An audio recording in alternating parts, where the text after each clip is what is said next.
کہ supreme court کے جو چیف جسٹس یا کمیٹی ہے وہ اس کو ڈیسائیڈ کرے گی اور وہ اس کو روٹیٹ بھی کرے تو اس کو ایک بہتر سمجھا جا سکتا ہے. یعنی بہت سے پوائنٹس ایسے ہیں جن میں ابھی ابہام پایا جا رہا ہے اور بہت سے سوالات ایسے ہیں جو کہ طلب ہیں اور وقت کے ساتھ ساتھ یہ جواب ملتے جائیں گے. ناظرین ابھی ہمیں بریک پہ جانا ہے, بریک سے واپس آئیں گے تو کچھ دیگر ایشوز پہ بات کریں گے. اسٹے ود اس.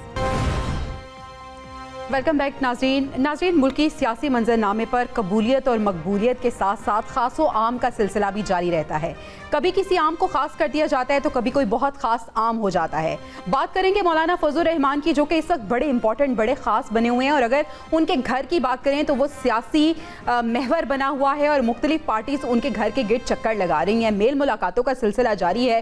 ہر روز ہم دیکھتے ہیں کہ کبھی کوئی وقت ان سے ملنے آتا ہے تو کبھی ہم نے یہ بھی دیکھا کہ وزیر اعظم اور صدر تک ان سے ملنے گئے. ان کے گھر میں اس وقت کیا چل رہا ہے, کیا صورتحال ہے؟ ہمارے نمائندے احتشام ہمارے ساتھ موجود ہیں. احتشام الحق, بتائیے گا مولانا صاحب کے گھر اس وقت کون سی پارٹی موجود ہے اور اس وقت کے کیا مناظر ہے مولانا کے گھر کے؟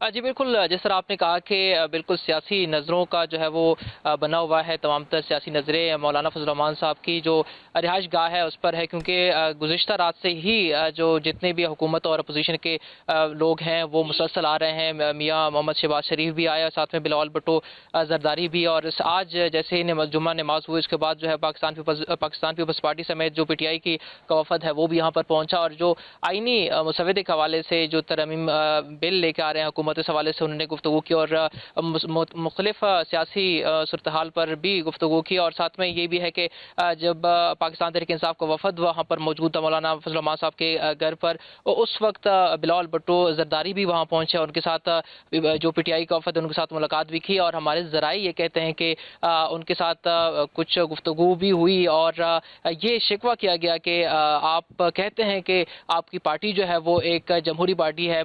جو بلاول بھٹو زرداری ان کو کہا گیا پی ٹی آئی کی جانب سے کہ ہم اب تک ہمیں اپنے بانی چیئرمین جو ہے ان سے ملایا نہیں جا رہا, اور انہوں نے کہا کہ یقین دہانی بھی کروائی کہ میں کوشش کروں گا کہ آپ لوگ جو ہے وہ یہ جو ابھی تک پیش رفت ہوئی ہے آئینی ترمیم بل کے حوالے سے وہ آپ جو آخری فیصلہ ہے وہ بانی چیئرمین سے لے لیں اور آپ کی ملاقات کروائی جائے گی.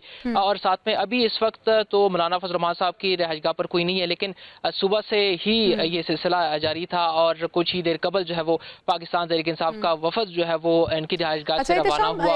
اور میں یہی جاننا چاہ رہی ہوں کہ جس طرح سے آپ نے بتایا کہ پاکستان تحریک انصاف کا وفد کچھ دیر پہلے روانہ ہوا, اس سے پہلے جب بلاول سے گفتگو ملاقات ہوئی, گفتگو کی بلاول نے, تو انہوں نے وکٹری کا نشان شو کیا. اس کے بعد پی ٹی آئی کا وفد جو ہے وہ بھی بڑا مطمئن نکلتا ہے مولانا کے گھر سے باہر. تو مولانا آخر چاہ کیا رہے ہیں, کس طرح سے سب کو ایک پیج پہ یہ لے کے آئیں گے اور کس طرح سے اپنی اہمیت کو برقرار رکھیں گے؟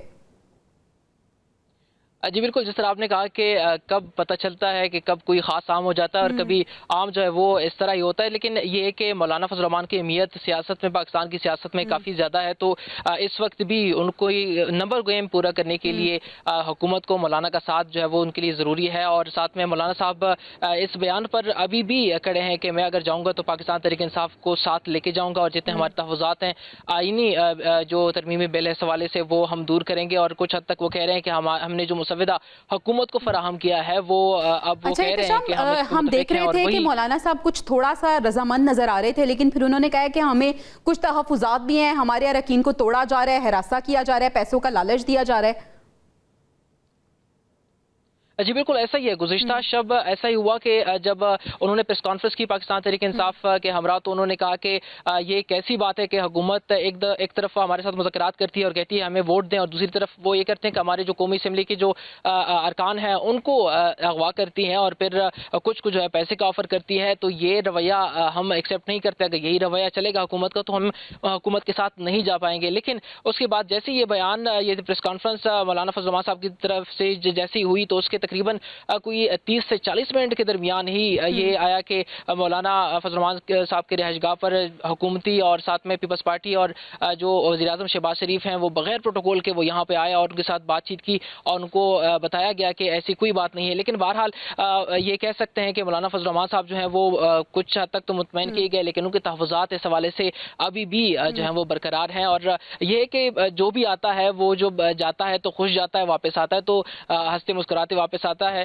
لیکن یہ اب نہیں ہے کہ مولانا صاحب جو ہے ظاہر ہے کہ وہ ایک سیاستدان ہے اور اس کا نام بالکل لیا جاتا ہے اس حوالے سے, تو یہ کنفرم نہیں ہے کہ وہ کس طرف سیاستدان ہیں مولانا صاحب. اور یہ بھی اب ایک امپورٹنٹ چیز ہے کہ آج جو پارلیمانی پارٹی کا اجلاس ہوا اس میں مسودہ فائنلائز کر دیا گیا ہے, کہا جا رہا ہے وفاقی کابینہ میں کل پیش کیا جائے گا, لیکن جے یو ایف اے کو اس پہ بھی اعتراضات ہیں. کون سے نکات ہیں جن پہ اعتراض ہیں جے یو ایف اے کو؟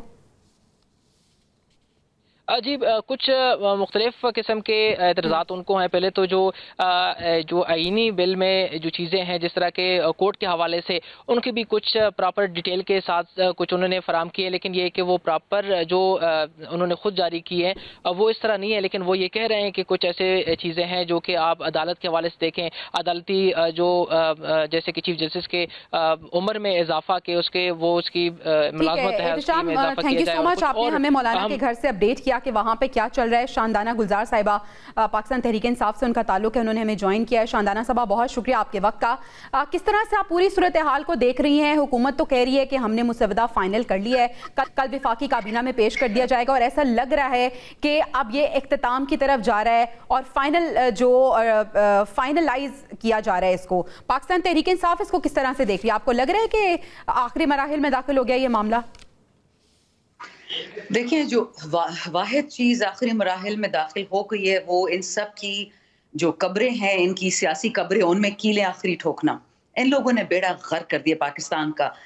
4-5 دن سے انہوں نے ایک چھوٹی سی بچی کے ریپ کو لے کر پورے پاکستان کو برباد کر دیا. اگر ان میں ذرا بھی عقل ہوتی معافی مانگتے, کہتے کہ ہاں ہم سے ظلم ہوا ہے, ہم پیغمبر نہیں ہیں, ہم فرشتے نہیں ہیں, ہم خان پہ جھوٹ بولتے تھے, ڈرامے کرتے تھے, لیکن اب یہ ہماری نگرانی میں ایک گناہ ہوا ہے, لیکن ہم انصاف بچی کو لے کے دیں گے. الٹا پورے پنجاب کے اسٹوڈنٹس کو کٹ رہے ہیں, لڑکوں کو لڑکیوں کو اسپتالوں میں پہنچا رہے ہیں, گولیاں کر رہے ہیں. تو آپ مجھے بتائیں, ان کی عقل ہے کہ مسودہ لے کے جائیں فائنل سٹیج تک؟ یہ صرف ڈنگر پروگرام ہے. ان کو صرف مولا جٹ آتا ہے کہ جی اس کو مارو اس کو مارو. پورا پاکستان 144 پہ چل رہا ہے. مجھے تو سمجھ نہیں آتی ہے کیسی حکومت ہے. رہن کی مسودے کی بات, آئی کین اشور یو کہ پاکستان میں جو اس مسودے پہ اگریمنٹ کرے گا وہ پاکستان کا غدار ہوگا, وہ پاکستان کا دشمن ہوگا. میں نے آج ڈالی ہے انٹرنیٹ پہ بھی ایک کمپیریزن, میں نے ریکویسٹ کی تھی 2 لوگوں سے. آپ کو پتا ہے جب بر صغیر میں ریبیلین سٹارٹ ہوا تھا انگریز کے خلاف, وہ کس چیز پہ ہوا تھا؟ رولٹ ایکٹ پہ.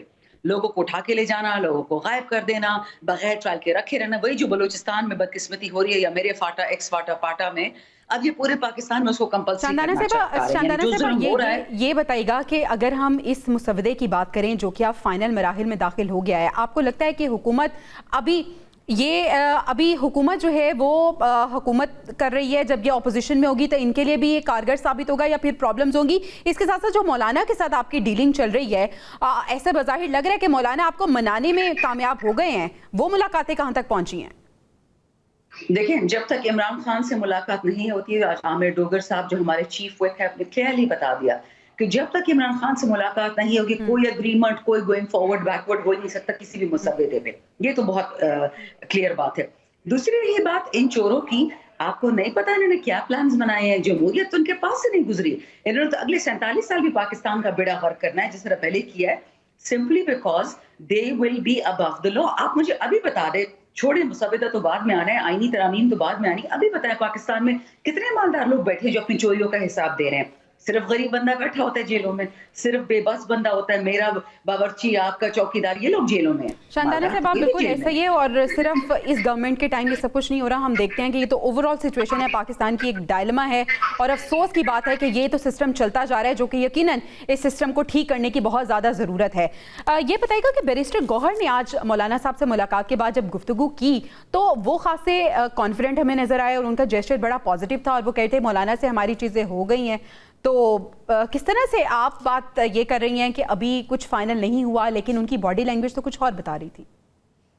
دیکھیں, میں یہ نہیں کہہ رہی فائنل نہیں ہوا, میں کہہ رہی ہوں جب تک خان صاحب کا اس میں ان پٹ نہیں آئے گا فائنل کچھ نہیں ہوگا. ٹھیک ہے, بٹوین دا نیگوشیٹنگ ٹیمز کچھ فائنل ہو چکا ہوگا, لیکن اب وہ آگے خان کو بھی تو لے کے جانا ہے نا, خود سے تو کوئی فیصلہ نہیں کر سکتا. دوسری بات, میں مولانا فضل الرحمان کو ذاتی طور پہ نہیں جانتی, اتنا پتہ کہ وہ نہایت شاطر سیاستدان ہے, اور وہ بلاول و مریم کے لیے اپنی پارٹی نہیں خراب کریں گے, اپنا پبلک امیج نہیں خراب کریں گے, اور ان کو اچھی طرح پتہ ہے کہ یہ جو ڈراکونین کرنا چاہ رہے ہیں کانسٹیٹیوشنل امینڈمنٹس, یہ سب سے پہلے JUIF پہ یہ لوگ استعمال کریں گے. ان کا تو پرانا مسودہ ہے کہ جس کو استعمال کرو اسی کو سب سے پہلے ختم کرو. شاندانہ صاحبہ, یہ بتائیے گا کہ بخصوص نشستوں کے حوالے سے بھی الیکشن کمیشن کا آج اجلاس ہوا ہے اور ایسا لگ رہا تھا کہ آج کچھ فیصلہ آ جائے گا. کتنے آپ ہوپفل ہیں, کتنے پازیٹیو ہے پاکستان تحریک انصاف؟ دیکھیں, ہم سپریم کورٹ کی طرف ایک وقت تھا کہ ہم نے دیکھنا چھوڑ دیا, بیکاز جب فراڈ وہاں بیٹھ جاتے ہیں نا تو ہمارا ہر چیز سے دل اٹھ جاتا ہے. لیکن سرپرائزنگلی سپریم کورٹ کے انڈیویجول ججز نے ایک پاکستان سے کمٹمنٹ دکھائی جو ایکسپیکٹ کوئی نہیں کر رہا تھا. مجھے لگتا ہے کہ الیکشن کمیشن کو یا تو سپریم کورٹ کے جو انڈیپینڈنٹ یا پرو پاکستان ججز ہیں ان کو ختم کرنا پڑے گا, تب یہ لوگ PMLN اور پیپلز پارٹی کو یہ سیٹیں دے سکیں گے, otherwise there is no chance in hell, ہو ہی نہیں سکتا. شاندانہ صاحبہ, میل ملاقاتوں کی بات ہو رہی ہے, جس طرح سے آپ نے کہا کہ بانی PTI سے فائنل ایک میٹنگ ہوگی, اس کے بعد ہی ڈیسیژن ہوگا, لیکن اس سے پہلے بھی ہم دیکھ رہے ہیں کہ پاکستان تحریک انصاف جس کی یہ روش نہیں رہی ہے, میل ملاقاتوں کے وہ خلاف رہے ہیں, لیکن اب ہم دیکھ رہے ہیں کہ پاکستان تحریک انصاف آگے جا رہی ہے, پیپلز پارٹی کے ساتھ ملاقاتیں کر رہی ہے, پھر ہم دیکھ رہے ہیں مولانا کے ساتھ ملاقاتیں کر رہی ہے, تو یقیناً کانسنٹ شامل ہوگی بانی PTI کی, اس پہ انہوں نے بات کی ہوگی کوئی اس حوالے سے, خاص طور پہ پیپلز پارٹی. پاکستان اس وقت ایک تباہی کے نہج پہ کھڑا ہے, ایک ایگزسٹینشل کرائسس سے گزر رہے ہیں, اور یہ جو معذرت کے ساتھ میں ایک ہی لفظ ان کے لیے استعمال کرتی ہوں, چور ہیں, یہ چور ڈیسپریٹ ہے. یہ کسی نہ کسی طریقے سے جھوٹ جھاٹ بول کے لوگوں کو انگیج کرتے ہیں, لیکن کیونکہ ان ظالموں نے اس وقت تقریباً 4000 ہمارے ورکرز کو پکڑا ہوا ہے, ان کو ہاسٹیج کیا ہوا ہے, عمران خان کی بہنوں کو ہاسٹیج کیا ہوا ہے, اور یہ کمیٹی جس لیے بنی تھی وہ تو اس مسودے کے لیے بنی نہیں تھی, وہ تو جو ہمارے MNAs کو راتوں رات اٹھا کے لے گئے تھے. اچھا شاندانہ صاحب, بات کر رہے ہیں ان ملاقاتوں کی کہ ٹھیک ہے آپ جو بھی کہہ رہی ہیں, آپ ان کے خلاف بات کر رہی ہیں, اپوزیشن میں ہیں, آپ کر سکتی ہیں, لیکن جو ملاقاتیں ہو رہی ہیں یہ ملاقاتوں کے پیچھے بھی تو کوئی نہ کوئی کانٹیکس ہوگا نا, پیپلز پارٹی کے حوالے سے خاص طور پہ جو ملاقاتیں کی جا رہی ہیں پاکستان تحریک انصاف کی جانب سے. دیکھیے, میں کیونکہ کور کمیٹی پولیٹیکل کمیٹی کا حصہ نہیں ہے تو مجھے ایگزیکٹ ڈیٹیلز نہیں پتا ہوتی. اتنا مجھے ضرور پتا ہے, آج میں نے نوید قمر صاحب کے ایک میسج دیکھا, ایک ٹویٹ دیکھی ان کے, کہ وہ کچھ چیزیں ماننے کو تیار ہی نہیں ہیں. وہ پرانے سانجھے لوگ ہیں, انہوں نے دنیا دیکھی ہے, سب کچھ دیکھا ہوا ہے, انہوں نے بول دیا کہ یہ جو ہو رہا ہے ویئر اگینسٹ اٹ. اب مجھے یہ نہیں پتا کہ یہ پیپلز پارٹی کی پوزیشن ہے, یہ چیز کنفرم ہو گئی ہے جو پاکستان تحریک انصاف کی حوالے سے کہا جاتا ہے کہ اندر ہی دھڑے بندی بھی ہمیں نظر آ رہی ہے. دیکھیں, دھڑے بندی تو جب ڈیموکریٹک پارٹی ہوگی, جب چاچا ماما تایا پھپا نہیں ہوگا, کیوں نہیں ہوگی دھڑے بازی. میرا ایک لیڈر ہے وہ عمران خان, اگر مجھے کسی کی بات نہیں سمجھ آتی میں تو لڑتی ہوں, میں تو بات کرتی ہوں. مجھے تو خان نے ڈانٹا بھی تھا ایک دفعہ جیل میں کہ لڑنا چھوڑو اپنے لوگوں سے. میں نے کہا نو سر, غلط ہے, ٹھیک ہے. جب جہانگیر ترین اور علیم خان ہماری پارٹی میں تھے, مجھے یاد ہے ہم سے کہا جاتا تھا کہ ATM میں, یہی آتا تارڑ بولتا تھا کہ آپ کے ATM میں, اب ان کے صاحب بن گئے, ان کے منسٹر بن گئے. ہم تو تب بھی کہتے تھے کہ ہماری پارٹی میں جو بھی چور ہے اللہ اس کو اٹھا لے یا پولیس اس کو اٹھا لے. اور ہمارا اب بھی وہ موقف ہے کہ ہماری پارٹی میں جو خان کے نظریے کے خلاف جائے گا, جو پاکستان کے نظریے کے خلاف جائے گا, وہ ہمارے لیے فارغ ہے. اچھا یہ بتائے گا کہ اگر ہم بات کریں کہ کتنے لوگ پاکستان تحریک انصاف کے رابطے میں ہیں, اگر ڈاکٹر زرکا کی بات کریں تو کیا وہ رابطے میں ہیں؟ دیکھیے, ڈاکٹر زرکا نے تو ایک اسٹیٹمنٹ بھی دے دی, حالانکہ وہ اگر وہ چاہتی تو وہ لوگوں کو ان کی طرح مگرمچھ کے آنسو بھی بہا سکتی تھی, بٹ وہ جو میں نے سنا ہے, آئی ڈونٹ نو کہ اس میں کتنا سچ ہے, کہ ان کا بیٹا اسپیشل چائلڈ ہے اور اس کو اٹھا کے لے گئے اور ان کو بلیک میل کر رہے ہیں. لیکن دیکھیں, یہ ان کے لیے بھی کوئی بڑی بات نہیں ہے. پہلے ہمارے گل ظفر ہے میرے تھے باجوڑ سے, اس کا ایک اسپیشل چائلڈ اٹھا کے لے گئے تھے الیکشن سے پہلے. تو ان کی یہ پرانی عادت ہے, ذل شاہ کے ساتھ کیا کیا, ویل چیئر والی لڑکیوں کو کھینچنا, ان میں کوئی حیا نہیں ہے. برا شاندانہ صاحب, آپ کچھ اور بات کر رہی ہیں, شہباز گل صاحب کچھ اور بات کر رہے ہیں, سچائی ہے کیا, حقیقت ہے کیا اس معاملے کی؟ کس بارے میں کہہ رہے ہیں؟ شہباز گل یہ کہہ رہے ہیں کہ وہ بالکل ٹھیک ہیں. ٹویٹر پہ انہوں نے ایک ویڈیو پوسٹ کیا, وہ کہہ رہے ہیں بالکل ٹھیک ہے, ایسا بالکل بھی نہیں ہے جس طرح سے بات ہو رہی ہے. کون ٹھیک ہے, مجھے سمجھ نہیں آ رہے. ڈاکٹر زرکا. ہاں, ڈاکٹر زرکا خان کے ساتھ وہ بالکل نظریاتی ہے, وہ اینڈ تک کھڑی رہیں گی. میں یہ بتا رہی کہ ان کے بیٹوں کو اٹھایا گیا ہے, اس بات میں کوئی جھوٹ نہیں ہے کہ ان کے بیٹے کو اٹھایا گیا ہے. اور اس کے علاوہ کون دیگر لوگ ہیں جو رابطے سے آؤٹ ہیں؟ آپ حیران ہوں گے, آج کچھ لوگ گھر آئے تھے ہمارے KP میں کہ جی فلانے کا بیٹا غائب ہے, فلانے کی بیٹی غائب ہے, آپ ہمیں ڈھونڈ دیں. کہا جی میں کہاں سے ڈھونڈوں, میں یہاں KP میں بیٹھی ہوئی ہوں, ہمیں منع کیا ہوا ہے کہ آپ نے اسلام آباد نہیں آنا, آپ کو اٹھا لیں گے, آپ سے زبردستی امینڈمنٹ کروا لیں گے. ہمارے تو ہاتھ پیر باندھ دیے ان لوگوں نے 24-25 تک, 24 کی شام تک, ورنہ ہم اس وقت سارے گھوم رہے ہوتے, سارے پاکستان اپنی بہنوں بھائیوں کو ڈھونڈ رہے ہوتے. بہت گندے لوگ ہیں, بہت گندے لوگوں سے واسطہ پڑا. آپ یہ آج آپ کے احتجاج کی کال بھی تھی, وہ کال کہاں تک پہنچی؟ الحمدللہ پورے پاکستان میں ہر ضلع میں لوگ نکلے, ہر جگہ لوگ نکلے. اور آپ کو لگتا ہے وہ احتجاج جو آپ نے بھرپور طریقے سے آپ نے پلان کیا تھا وہ اسلام آباد میں بھی آپ نے کیا ہے؟ میں تو جی اسلام آباد کی پتہ نہیں, مجھے پتہ نہیں, میرے تو فون بھی آدھا وقت خراب ہوتا ہے, لیکن I can tell you this much, Islamabad میں اس وقت جو ہماری نفری بیٹھی ہوئی نا وہ لوگوں کی سوچ ہے, بٹ ہم نے ان کو فی الحال کام کر کے رکھا ہوا ہے. جب ضرورت لیکن پڑے لاہور میں تو حالات بالکل لاہور میں تو حالات بالکل نارمل تھے, آپ پنجاب سے لوگوں کو متحرک کیوں نہیں کر پائے ابھی تک؟ دیکھیں جب وقت آئے گا نا ہر کوئی متحرک ہو جائے گا. ہم نے ہر چیز صبر سے کرنی ہے, ہم نے لوگوں کے سر نہیں کٹوانے ان باقیوں کی لیکن طرح. وقت تو آ گیا, مزید کس وقت کا انتظار کیا جا رہا ہے؟ 2 بار آپ نے احتجاج کیا, وقت تو ہے. دیکھیں ہمارے سینئرز جو ہمیں کہتے ہیں ہم اس کو فالو کرتے ہیں. اس وقت بہت چیزیں ہو رہی ہیں, لیکن سب سے مین ضروری چیز وہ انسٹرکشن جو ہمیں خان صاحب نے دی تھی کہ کسی حال میں یہ امینڈمنٹ پاس نہ ہو. جیسے یہ امینڈمنٹ سے فارغ ہوتے پھر آپ دیکھیے گا انشاءاللہ. تو اگر امینڈمنٹ پاس ہو جاتی ہے تو پھر کیا اسٹریٹجی ہوگی, اور آپ کی قیادت کیوں غائب نظر آ رہی ہے؟ قیادت کیوں نہیں عوام میں ہمیں نظر آتی؟ دیکھیں قیادت کے لیے تو میں جواب نہیں دے سکتی, کیونکہ میں تو 24 گھنٹے پشاور میں گھوم رہی ہوں. حالانکہ منع کیا ہوا ہے کہ انڈر گراؤنڈ ہو, بٹ میں کیسے انڈر گراؤنڈ ہوں؟ میرا صوبہ, میرا شہر, میرے لوگ, ہمت ہے تو آ کے اٹھا لیں. باقیوں کا میں جواب نہیں دے سکتی. میں تو بہت ایکٹیو ہوں الحمدللہ, ورک کے ساتھ بھی, احتجاج میں بھی. اور یاد رکھیں اس وقت ہم قیامت کی جس طرح سے آپ بات کر رہی ہیں, آپ ورکرز کے حوالے سے کہہ سکتی ہیں آپ کا ورکرز مطمئن نظر آ رہے ہیں آپ کو قیادت سے؟ جی آپ کے ورکرز آپ کو قیادت سے مطمئن نظر آ رہے ہیں؟ دیکھیں میں اگین پرائے حلقے کی میں کیا بات کروں, میں تو اپنے حلقے کی بات کر سکتی ہوں. الحمدللہ ہزاروں بندہ نکلتا ہے. اس وقت بھی 100 بندہ میرا جیل میں ہے, اٹک میں ہے میرے لوگ, اسلام آباد میں ہے, سیکریٹریٹ جیلز میں ہیں, 500 بندہ ہم نے لاہور سے نکلوایا ہے. ہم بہت فرنٹس پہ لڑ رہے ہیں, لیکن ہمارا ایک ہی موقف ہے, وہ دیٹ از پاکستان. پاکستان کو ہر حال میں بچا لیں, چوروں کے ہاتھ میں نہیں. لیکن شاندانہ صاحبہ, اس سے پہلے ہم نے دیکھا تھا کہ آپ کے ورکرز بڑے متحرک تھے اور اپنی قیادت, اپنی لیڈرشپ کے پیچھے جان دینے کے لیے بھی تیار تھے, لیکن اب ہمیں وہ جذبہ نظر نہیں آ رہا. اگر ہم پنجاب کی بات کریں, اسلام آباد کی بات کریں, احتجاج کی کال تو دے دی جاتی ہے, اسٹرائک کی کال بھی دے دی جاتی ہے, لیکن وہاں پہ کچھ لوگ نظر آتے ہیں, قیادت وہاں سے آؤٹ نظر آتی ہے. ہم گنڈا پور صاحب کی بات کریں, بڑے بڑے باتیں کرتے ہیں, دعوے کرتے ہیں, لیکن آن گراؤنڈ وہ کچھ ہمیں نظر نہیں آتے. دیکھیں نظر نہیں آتی, یہی تو کمال ہے, یہی تو اچھی بات ہے. اگر آپ کو نظر آئیں گے جس طرح علیمہ پاک کو اور عظما پاک کو اٹھا کے لے گئے, 2 نہتی عورتیں, اور پتہ ہے اس دن عدالت میں کیا کہہ رہے تھے ان کے بارے میں. ٹھیک ہے, بہت شکریہ. پاکستان تحریک انصاف سے شاندانہ غار صاحبہ ہمارے ساتھ موجود تھیں اور پاکستان تحریک انصاف کا موقف دے رہی تھی. ناظرین, ملکی سیاسی منظرنامے میں عجیب ہلچل ہے, کیوس سی کی صورتحال ہے. کس طرف یہ جاتا ہوا نظر آئے گا, جیسے جیسے اپڈیٹس ہوتی ہیں ہم اپنے ناظرین سے شیئر بھی کرتے ہیں, لیکن پروگرام سے اب تک کے لیے اجازت دیجیے. اللہ نگہبان.